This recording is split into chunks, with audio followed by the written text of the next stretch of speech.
চাঁদাবাজি, দখলদারিত্ব, সিন্ডিকেট ও দুর্নীতির বিরুদ্ধে লং মার্চ কর্মসূচি শুরু করেছে জাতীয় নাগরিক পার্টি এনসিপি। আজ শনিবার দুপুরে পঞ্চগড় পৌর শহরের সুগার মিল এলাকা থেকে 1000 মোটরসাইকেল নিয়ে এই লং মার্চের উদ্বোধন করেন এনসিপির উত্তরাঞ্চলের মুখ্য সংগঠক সার্জিস আলম। লং মার্চের শুরুতে সার্জিস আলম নিজে একটি পিকআপ ভ্যানে চড়ে অংশ নেন এবং চাঁদাবাজি, দখলদারিত্ব, সিন্ডিকেট ও দুর্নীতির বিরুদ্ধে বিভিন্ন স্লোগান দেন।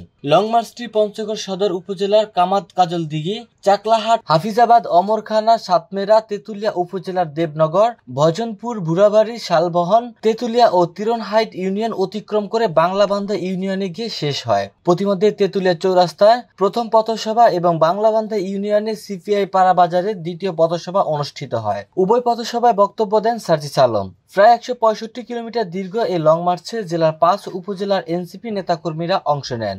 তাদের হাতে ছিল দুর্নীতি বিরোধী নানান স্লোগান লেখা ব্যানার ও প্লেকার্ড।